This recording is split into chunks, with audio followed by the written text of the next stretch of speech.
cut out for him in this match. Yes, but... I have a question to put towards you, El Uno. Do you think that if Tito Santana can somehow keep Austin Aries grounded on the mat with actually mat wrestling, do you think that he will gain the upper hand, seeing as Austin Aries likes to fly? No, Austin Aries does use a couple of high-flying moves at the top rope, but Austin Aries, he's not really a high flyer. He's of course, one of his finishing move is the 450 splash, which is a common finisher with high flyers. Common, yes. Effective, hell yes. But like, but Austin Aries is a better mat tactician, if anything. Is not. I believe here that Austin Aries can out-wrestle Tito Santana. There's another thing, too. Austin Aries is really good at getting inside the minds of his opponents. Yeah, he did that when he actually... His most recent X Division title reign, which is one of his longest reigning, he defeated the Brian Kendrick to win the title. And for that entire match, man, Austin Aries was screwing with Brian Kendrick's brain. So I think if Austin Aries can get inside Tito's head, he's very cocky and he'll show off. And Austin Aries is going to be like, damn, I can't keep up.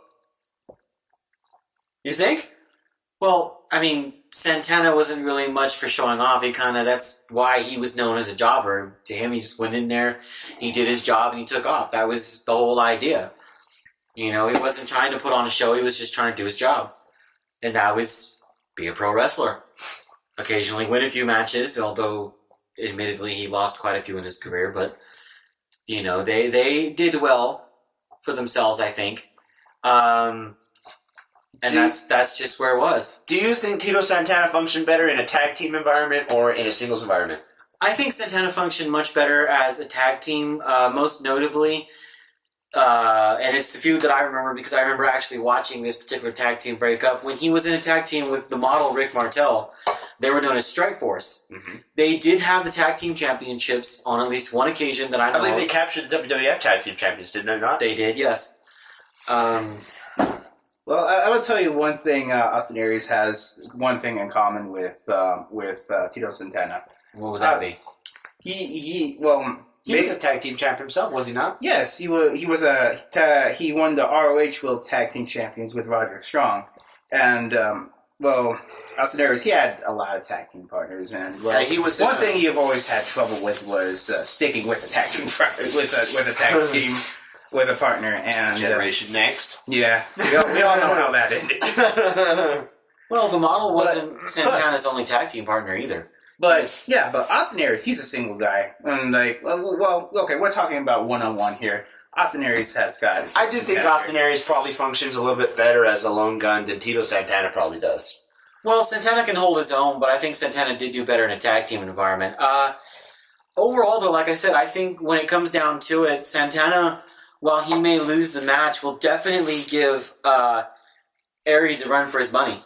I mean, it's going to be difficult for Aries to get the win, but no doubt Santana will definitely let Aries know he was in a fight if Aries should manage to win. Though, I gotta say, I think Santana's going to have the upper hand. If Santana can keep Aries grounded, that tends to be a big weakness for flyers. You just admitted yourself, Aries is a flyer. If Santana can keep Aries grounded... But the thing is, Aries can wrestle and fly. I said is not...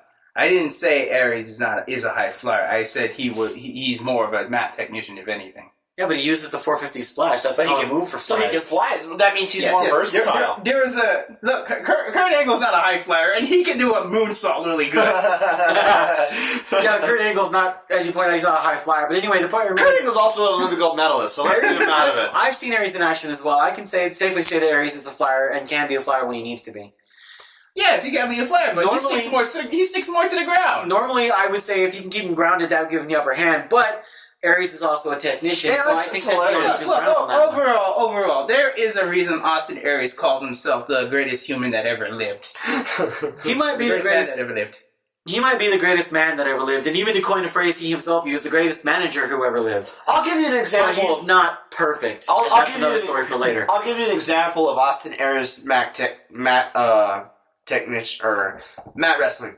He took down, when he won the X Division title this most recent time, he took down the Brian Kendrick, and I believe he did about 8 or 9 rotations afterwards, did he not? Hey, you knew what he does. I'd show off too. Yeah. And he was doing rotations just with his arm, and I'm just sitting there, I'm like, So I think that Austin Aries is also entertaining. he's very entertaining, and that's another thing where I think that he has the upper hand. He can please the fans. He puts on a hell of a show. Well, so can Santana. That's the whole reason why he got booked as being the first match in WrestleMania history. Because McMahon knew that Santana, who was a great performer, would give a quality performance, which was something that WrestleMania is all about. That's why it's the granddaddy of all pay-per-views. It's like the Super Bowl of wrestling. But then again, that everything that Vince McMahon touches that doesn't belong to him dies. Yeah, well, we're not getting into his failed attempt at reviving ECW. Don't even mention that to me. And besides, like you said earlier, Tito Santana was an ECW original before they started calling themselves ECW originals. Okay, I've seen Tito Santana in action. I had the opportunity to see Austin Aries live, and this was a pay-per-view match, and I would have to say that match was pay-per-view caliber. Because that match alone made me an Austin Aries fan.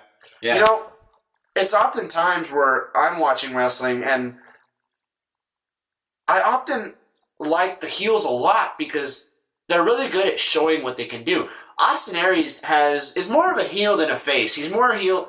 He's been a heel more times than a face, if I'm not mistaken. Yeah. And it's got sometimes, yeah. Regardless of whatever, I may hate the guy's guts at the time. But that guy can wrestle, and that guy is entertaining. He's funny as hell. He's just all around. He pleases the fans, and he's very fun to watch. And it's people like that, even though they are heels, that I enjoy watching just to see the hysterics of it. Oh yeah, you'll watch an Austin Aries match sometime, and even he's supposed to be a heel, the crowd will just cheer him regardless. And you think Santana can't be entertaining? He was also known as El Matador back in the gimmicky era of wrestling in the early 90s.